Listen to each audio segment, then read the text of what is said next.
మనకి ఏది కదలట్లేదు. మీరే మాట్లాడుతుంటే ఇంకేమవుతుంది. ఒక నిమిషం శేషు గారు, నిజంగా ఈ రోజు జరిగిన చర్చ దక్షిణాది రాష్ట్రాలు భయపెట్టేలా ఉందా? వాళ్ళ భయాలు తొలగించేలా జరిగిందా? నిజంగా ఏంటి ఇప్పుడు ఎవరికి అన్యాయం జరగదని సాక్షాత్ ప్రధాని చెప్తున్నారు. ఇప్పుడు ఏంటి అసలు అందరికీ న్యాయం జరగాలంటే ఏం చెయ్యాలి? ఈ దేశంలో ఈ నియోజకవర్గాల పెంపు తర్వాత పునర్వ్యవస్థీకరణ జరగకుండా 50 ఏళ్ళు అవుతుంది. 50 ఏళ్లుగా నియోజకవర్గాల సంఖ్య పెరగల ఈ దేశంలో.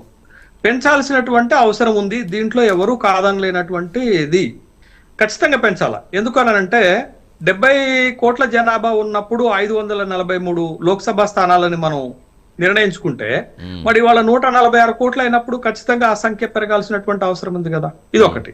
రెండో పాయింట్ ఏంటి అనంటే, ఎప్పుడు నియోజకవర్గాల పెంపు అంశం తెరపైకి వచ్చినా దక్షిణాది రాష్ట్రాలకు నష్టం జరుగుతుంది అనేటటువంటి అంశం కీలకంగా మారింది. మీరు చూడండి, 2001కి ఈ నియోజకవర్గాల పెంపు పైన ఉన్న ఫ్రీజ్ అయిపోతే అప్పుడు వాజ్పేయి ప్రభుత్వం అధికారంలో ఉన్నప్పుడు ఇదే అంశాన్ని తెరపైకి తీసుకొచ్చాం. ఏంటి అనంటే, మీరు జనాభా ప్రాతిపదికన గనక నియోజకవర్గాల పెంపుని పునర్వ్యవస్థీకరణ చేస్తే సౌత్ ఇండియాకి తీవ్రమైనటువంటి నష్టం జరుగుతుంది అని అంటే, అప్పుడు వాజ్పేయి గారి ప్రభుత్వం కూడా ఏం చేసిందంటే 84వ రాజ్యాంగ సవరణ తీసుకొచ్చి మరొక 25 సంవత్సరాలు నియోజకవర్గాల పెంపుని ఫ్రీ చేసేసింది. అంటే పెంపకుండా ఆపేసినటువంటి సందర్భం ఉంది. అంటే ఇందిరాగాంధీ ఒక 25 సంవత్సరాలు, అటల్ బిహారీ వాజ్పేయి గారు ఒక 25 సంవత్సరాలు ఫ్రీ చేయటం వల్ల 50 ఏళ్లుగా ఈ దేశంలో నియోజకవర్గాల సంఖ్య పెరగలేదు.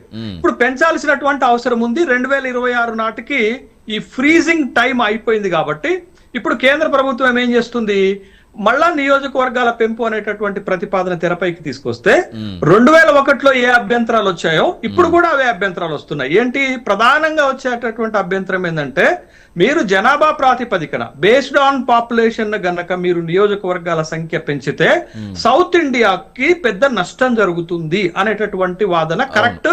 ఆ వాదన అందరూ ఒప్పుకుంటున్నారు. భారతీయ జనతా పార్టీతో సహా దేశంలో ఉన్నటువంటి ఉత్తరాది రాష్ట్రాల నాయకులు కూడా ఒప్పుకుంటున్నటువంటి అంశమే. ఎందుకనంటే, మీకు ఉత్తరాది రాష్ట్రాలతో పోలిస్తే దక్షిణాది రాష్ట్రాలు ఈ 50 సంవత్సరాల్లో జనాభా పెరుగుదలను అరికట్టడంలో, జనాభా పెరుగుదలను నియంత్రణ చేయటంలో పెద్ద ఎత్తున సక్సెస్ అయ్యాయి కాబట్టి ఆ నష్టం జరుగుతుంది. ఈ నష్టాన్ని అకామిడేట్ చేయడానికి ఇప్పుడు భారత ప్రభుత్వం ఒక కొత్త ప్రతిపాదనతో ముందుకు వచ్చింది.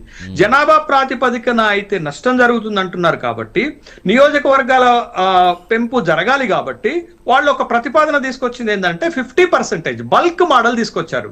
అంటే బేస్డ్ ఆన్ పాపులేషన్ కాకుండా ఒక బల్క్ మోడల్ తీసుకొచ్చి 50% పెంచుతాము అనేటటువంటి ఒక ప్రతిపాదన తీసుకొచ్చారు. ఇది సమ్వాట్ బెటర్.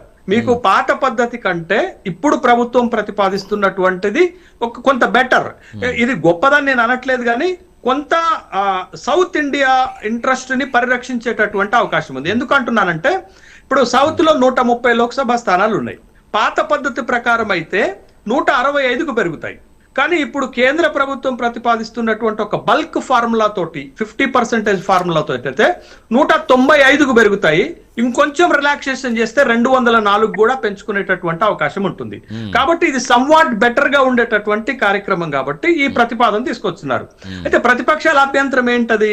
ప్రతిపక్షాల అభ్యంతరం ఏంటంటే, ఇంత హడావుడిగా మీరు ఈ డీలిమిటేషన్ కార్యక్రమాన్ని ఎందుకు తీసుకొస్తున్నారు అనేది ఒక అభ్యంతరము, సౌత్ ఇండియాకి నష్టం జరుగుతుంది అనేటటువంటి ఒక అభ్యంతరం.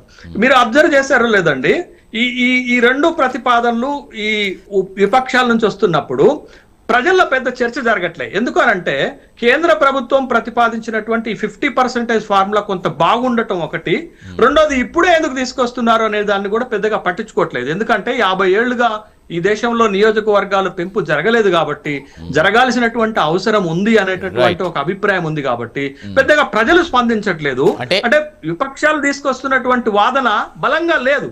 కానీ కేంద్ర ప్రభుత్వం ఏం చేస్తుంది అనంటే, ఈ రెండింటిపై వచ్చేటటువంటి అభ్యంతరాలను చర్చకు రాకుండా మహిళా బిల్లును అడ్డం పెట్టుకొని ఈ రెండింటిని కూడా పాస్ చేసుకునేటటువంటి కార్యక్రమం చేస్తుంది. ఇవాళ మీరు మొత్తం లోక్సభ చర్చను చూస్తే మనకి చాలా స్పష్టమవుతుంది.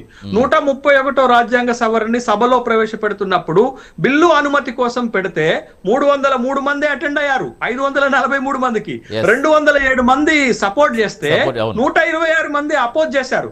రేపటి పరిణామం ఎట్లుంటుందో ముందే ఊహిస్తున్నాం కదా. అంటే ఏం జరిగింది ఇక్కడ?